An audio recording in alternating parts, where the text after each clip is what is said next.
Thank you very much, Ron. Back to you. Thank you. Gentlemen, your contributions to the game and to the young men you coached is special. And of course, the four coaches who will be on the court later on today are trying to follow in your footsteps. And to me, that's what influence is all about. You know, as mentioned earlier, Athletes in Action and Fellowship of Christian Athletes designed this event to serve as a time when we can recognize individuals over the course of time who have modeled what it means to be a person of great character. There is, of course, no one better to name this award after than the man simply known as Coach. During his coaching career at UCLA, John Wooden won 10 national championships, all in a span of just 12 seasons. Coach also captured 19 conference titles during his career. His Bruins had a, believe it or not, 88-game winning streak and had 4 undefeated seasons, accomplishments that will never, ever be matched. Many have called him the greatest coach in the history of organized sports. ESPN named him the coach of the 20th century. But more than that, to me, John Wooden lived his faith daily, and he influenced countless lives. We lost Coach to this world nearly 4 years ago, but I think it's safe to say, as we heard Coach Crum and Coach Brown, his influence lives on. It is the personal impact he has had on just so many players, coaches, fans, students, even football coaches have told me that Coach Wooden will be remembered for. Truly, John Wooden was a legend of the hardwood. In 1922, Joshua Wooden gave his 12-year-old son a list of guidelines from which to pattern his life. But no one could have imagined the impact that these 7 keys would have on this young man. It was the greatest dynasty in college sports history. 7 consecutive national championships, 10 titles overall in just 12 years, 4 unbeaten seasons, and an 88-game winning streak. No school can match the success of the UCLA basketball team of the 1960s and 70s. The reason behind the Bruins' unprecedented success? The sport's greatest coach ever, John Wooden. Wooden was a master strategist and motivator who genuinely cared about his players. The coach always deflected credit to his team. We had wonderful youngsters. I was at a great university, and so many things fell in place. I think the most remarkable of that entire string, however, was the first 2, where we went 30-0 and then 28-2 the next year. And of course, the entrance of a young man by the name of Louis Alcindor coming to UCLA helped us. But it's the players always. If you don't have the players, you're not going to have a string like that. Great players came to UCLA to play for the man who became a father figure to them, a teacher they respected, and a coach who taught them about life. Players believed in Wooden, and it showed. I think character will enable you to come through in difficult situations more than just raw talent. But that doesn't mean that no talent can do it. You have to have talent too. But if there's equally talented, it's the one with the character background that are going to produce in trying situations. Above all, he was a master teacher who inspired his players to become the best they could be. Learn from others. You'll never know a thing that you didn't learn from somebody else. And never cease trying to be the best you can be. Never try to be better than somebody else. That's out of your control. But never cease trying to be the best you can be.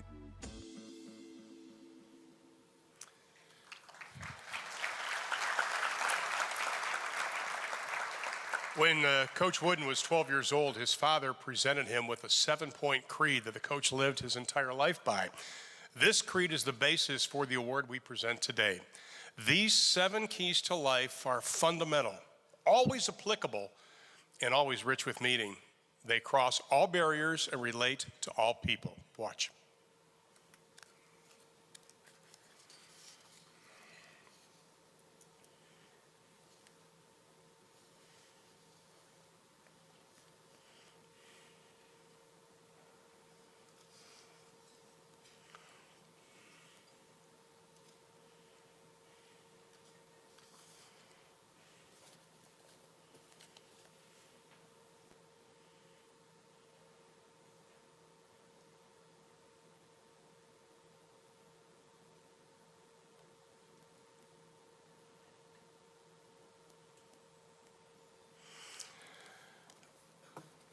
that didn't need a description.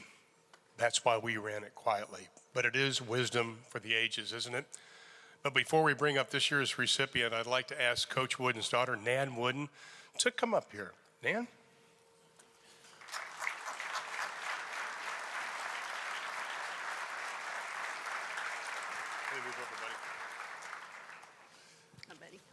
Good morning, Nan. Great to see you again here. Thank you, sir.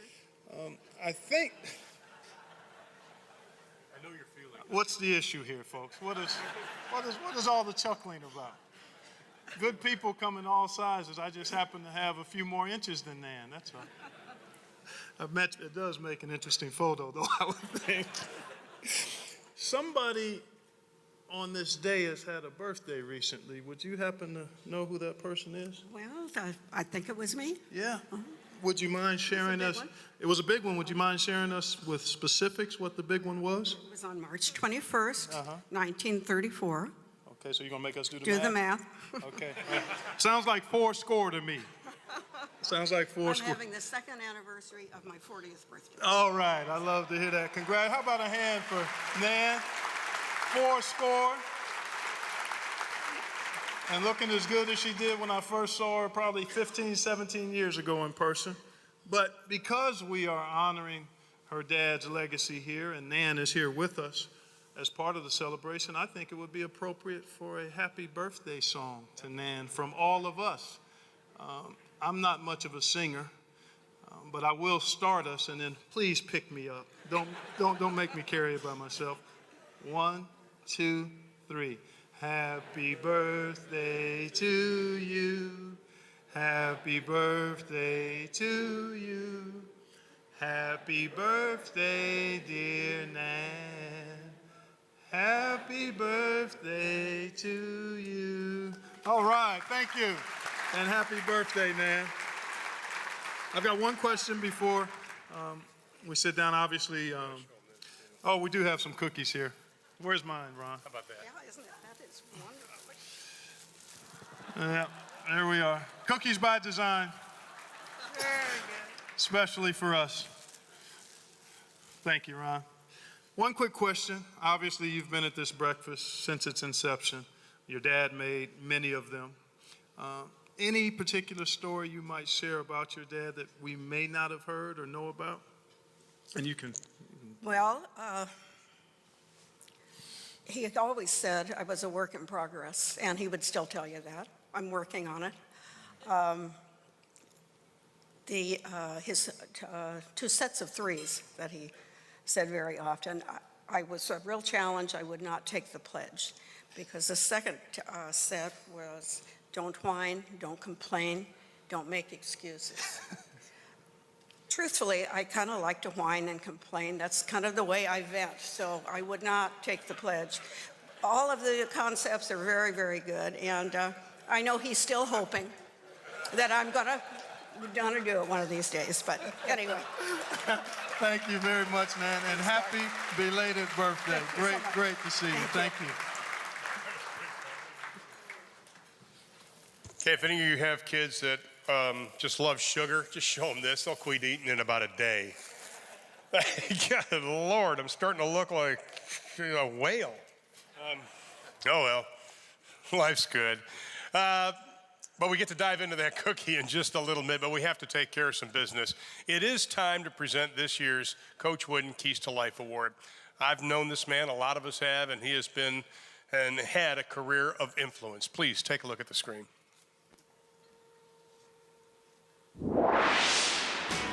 During 12 seasons as head coach with the Houston Rockets, Milwaukee Bucks, and Los Angeles Lakers, Dell Harris's teams won 556 games and went to the playoffs 11 times.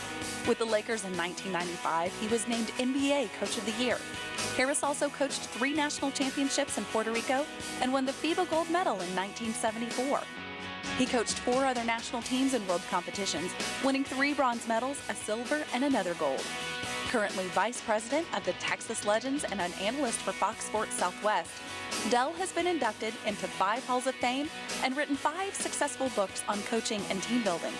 For his more than 50 years of service to the sport of basketball and his impact on countless players and coaches, Dell Harris is a recipient of the 2014 Coach Wooden Keys to Life Award. And before we bring Dell up, Clark's got some very special people with him down on the floor who knew our award recipient quite well and has some things to say about him. Hi, Avery. Good to see you again, Avery, buddy. good to see you. Hello, Donnie Nelson. Well, I'll introduce our special guests. They're going to share a tidbit or two about our honoree, Dell Harris. Donnie Nelson is the president of basketball, general manager of the Dallas Mavericks, and Avery Johnson is the former coach of the Mavs and now was actually a champion with the San Antonio Spurs and now is an ESPN talent covering the NBA. Welcome both. Thanks, Clark. Thank you, Clark. Yeah, great to be here with you guys. Just quickly, I'd like each of you, if you could, just share a brief story about Dell that might enlighten our audience as to who is this man that's being honored here. Donnie, you're first. Well, many of us are from Dallas here, and back many moons ago, when the Mavericks hadn't made the playoffs for 8 straight years, Nellie sat me down, and that's back when, you know, Dirk Nowitzki was getting thrown around like a rag doll, and Stevie Nash couldn't make a shot back in the day. And Nellie sat me down and he says, "I got good news for you, son. Our chances are going to go way up. You know, I'm gonna bring in a missionary man." And if you don't know, Dell is an ordained minister. All right, so having God on your bench is a good thing. All right. So sure enough, that's when it started turning around.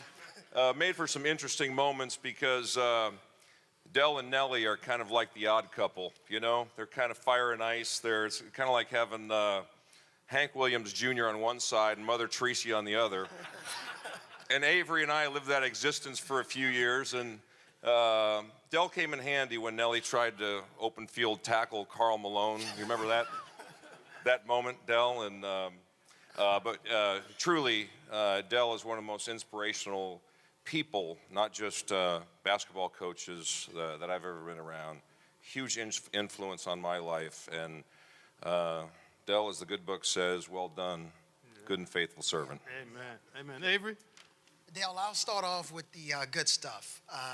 First of all, I'm just honored to be here alongside Donnie.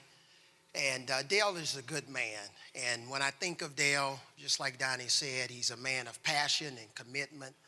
He's a family man. He loves the Lord. He lives it. He walks it. He talks it. And it was just a tremendous honor for me to have him on my staff, especially when you're a young coach and you think you know it all. Dale always had a way of bringing you back down to earth. So, Dale, I'm honored to be here to say a few words about you, and congratulations, because this is a tremendous honor, and I couldn't think of anybody else in Dallas who deserves it more than you. So congratulations, Dale.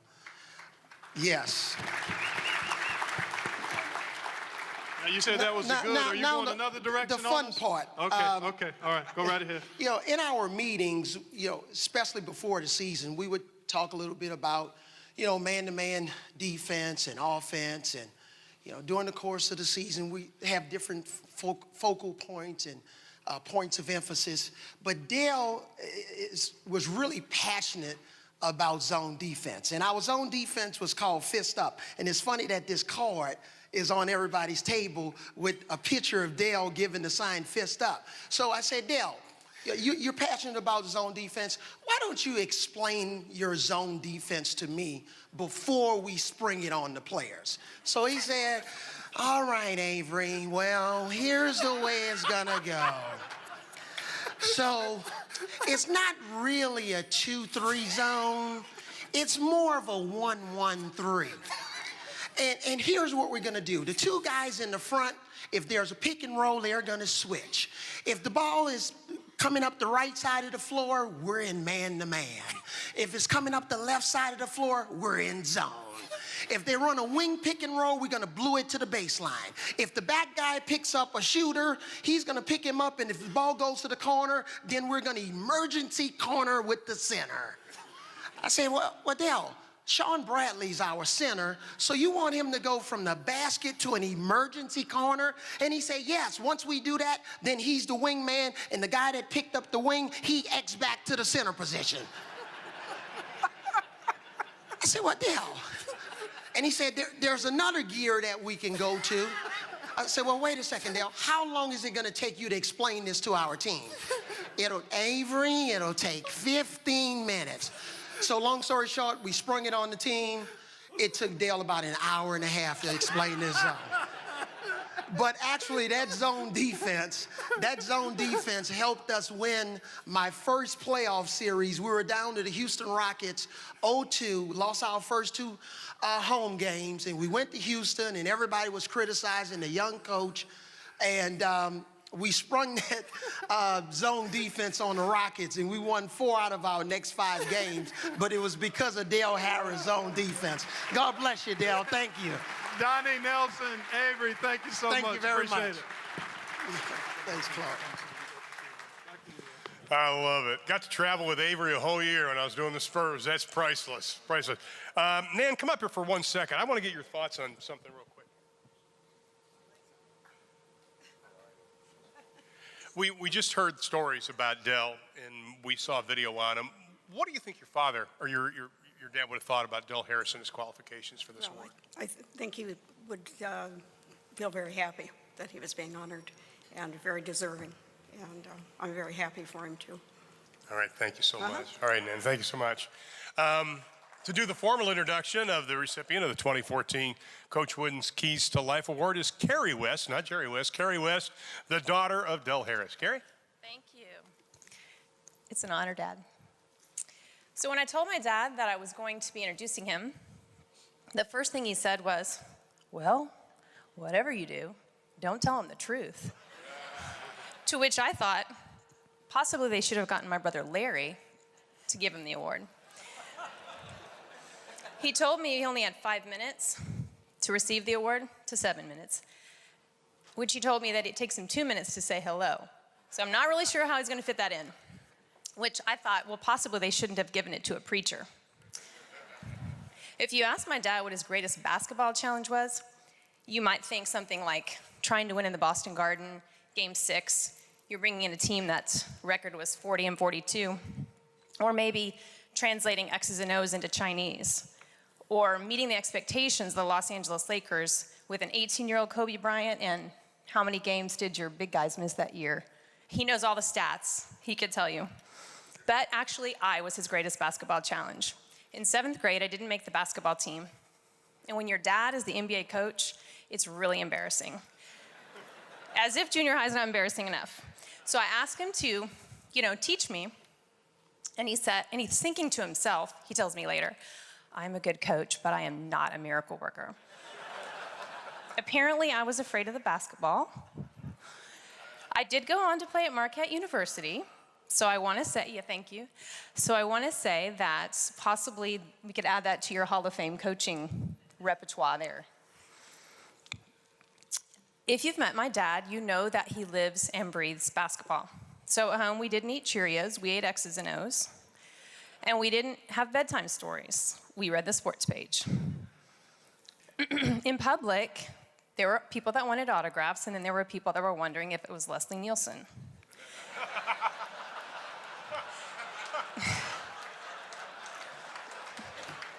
And about the hair, it's all real. He washes it, he dries it, he combs it, it's regular stuff.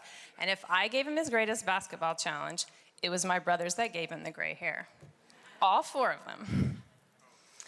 He spent hours watching game film. He has worn out more yellow legal pads than I can imagine. He has had countless sleepless nights trying to figure out how to win the next game. And occasionally he'd just shake his head. We're just not that good.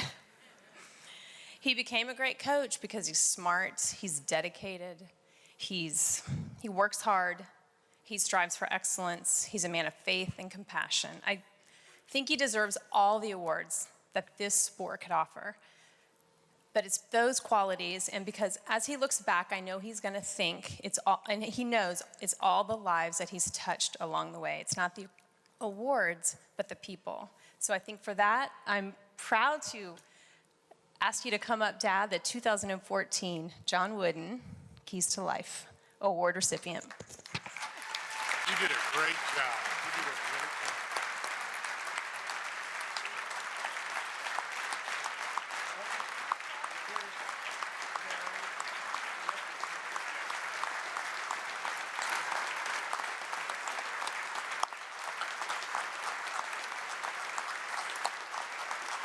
We're going to take pictures of us first. Oh, here comes Clark. You want to get that trophy in there? You can hold it, yeah. It's heavy, Dell. And You Nan, hold it, Dell. they want you to come up here, too. I'm going to help you hold it.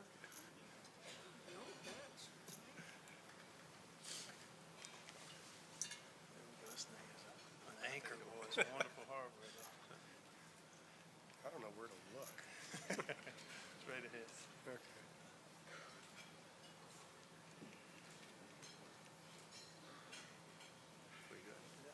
All right. All right, Dell. It's all yours, buddy. Goodness, where to start? And like my daughter said, I only have a little bit of time, and does take me some time. But Avery, I wouldn't make fun of any way anybody talks. You know.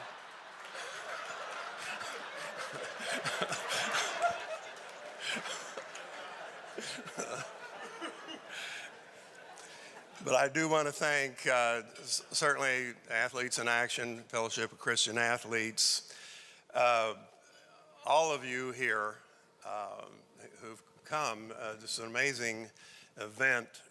I can hardly see all of you at the extreme ends of this crowd, and we thank you so much for the support for this great event to honor Coach Wooden and to help in all the things that Athletes in Action, Fellowship with Athletes do to help others to learn about Jesus and to learn about life.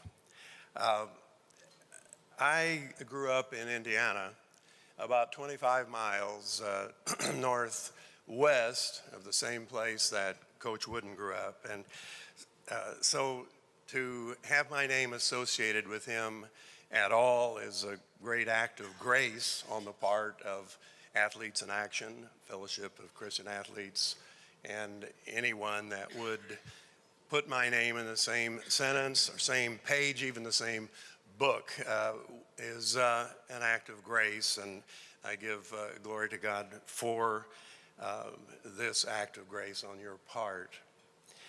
As a kid, when I was growing up, there was no NBA. That gives you a clue. Man, you and I are pretty close. I got a birthday coming up, and I'm not far behind you.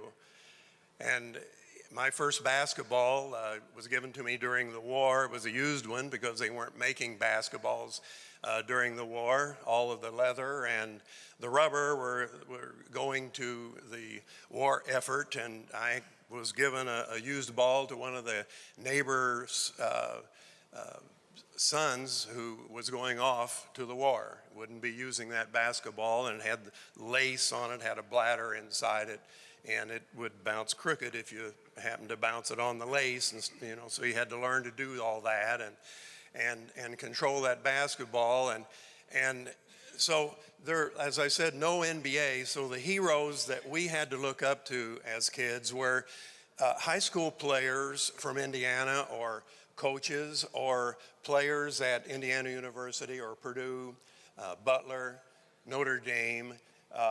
Those were the heroes that we had to look to follow. And I remember dribbling the basketball, 7 years old, 1944, and my dad told me about all these players and stuff, and I was imitating Brock Jarrell. Brock Jarrell went to SMU, by the way. Brock is the nickname. His first name is not Brock, but I can't remember what it is. I'm old. But anyway, I was Brock Jarrell out there in 1944 because Brock Jarrell in 44 and 45 won the state championship in Indiana with Evansville Bosse High School. And my other heroes were Indiana high school players and coaches, Jumpin' Johnny Wilson, Bill Garrett, Buckshot O'Brien, and coaches like Glenn Curtis and Peggy Lambert, and and probably don't even need it. I've yelled at referees from this far away. Everett Case, Everett Dean, Cliff Wells. These were basketball missionaries that spread basketball from Indiana to various parts of the country. But in those years, of all those names, the number one name in Indiana basketball was John R. Wooden. John Wooden had won 3 straight state championships in high school at Martinsville High School. He had gone to Purdue and become first-team All-America 3 years in a row, the first time anybody was ever able to do that. And his 1932 team was named the national champion. They didn't have the tournament in those days, unfortunately, but it was a voted thing, and it was obvious that the 1932 team was the best team in the country. By the time that I started coaching basketball, his name was the number one name in coaching. And so whenever he spoke in the Midwest, I went there. And I met him, I listened to him. I went, even in 1971, while I was still coaching at Earlham College in the NAIA, I went all the way to New York to hear him lecture as well. So it was a tremendous privilege. It was a tough thing to go in 1998 through a lockout year, and it was the year that did me in, as a matter of fact, as coach of the Lakers, because we had done awfully well prior to that, but not starting until the end of January wasn't a good thing for Shaq, Dale.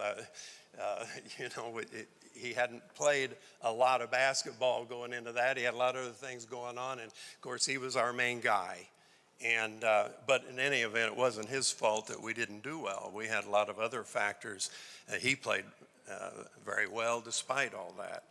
But what I was able to do during that lockout was to attend practice and sit with Coach Wooden to watch the UCLA team practice.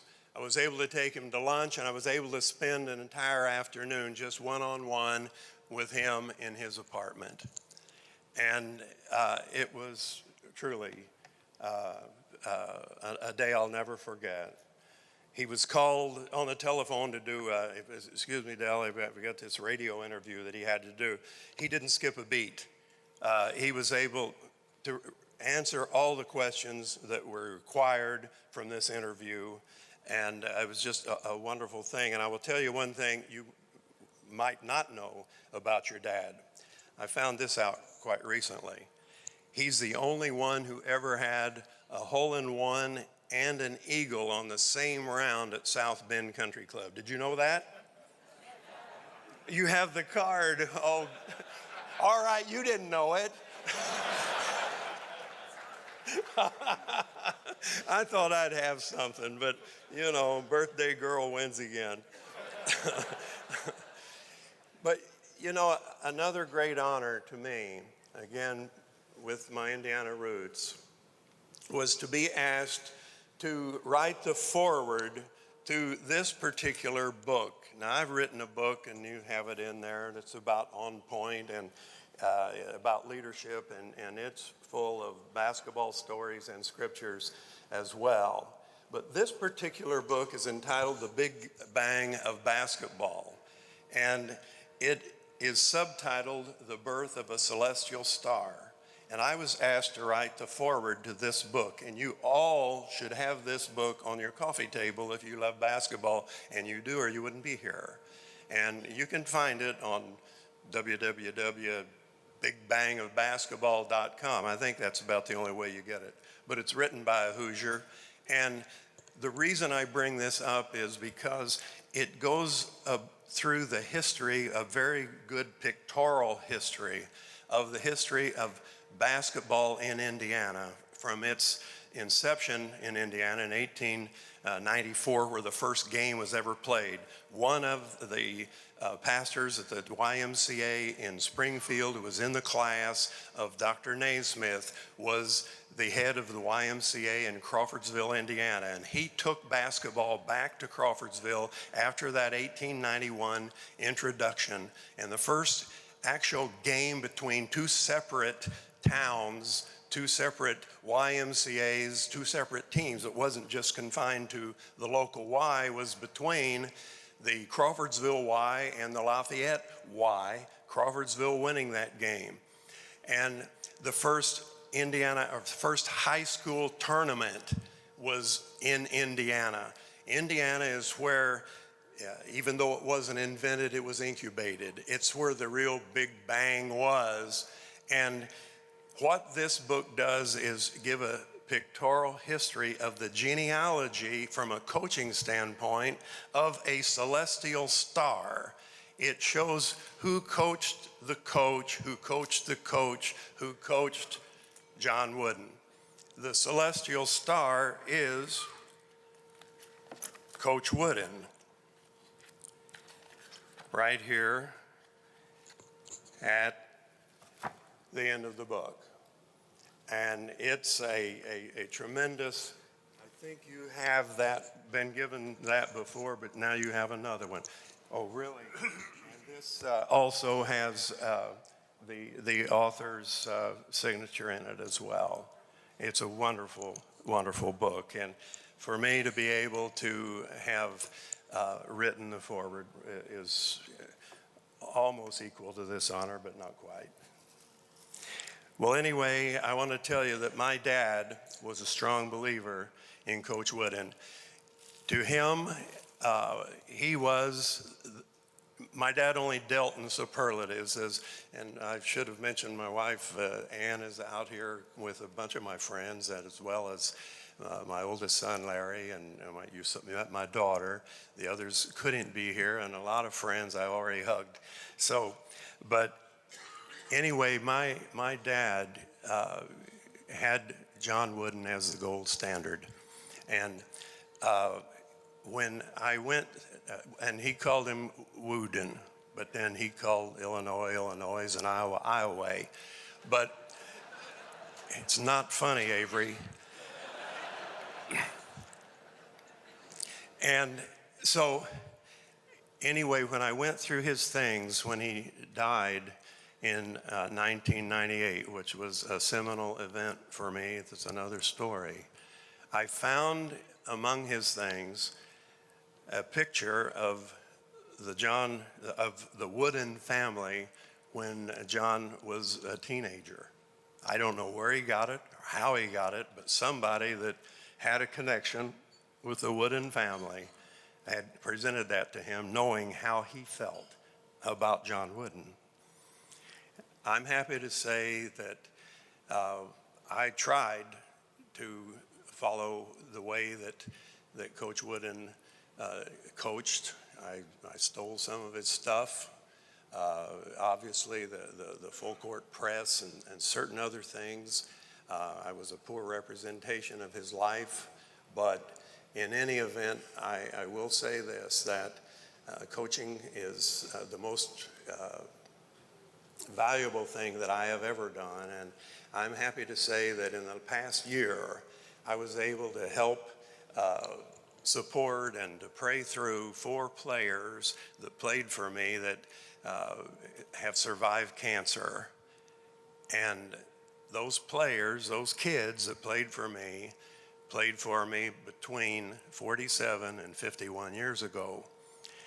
And when you're a coach, if you do it the right way, if you do it, I think the way Coach did it, you are a coach for life.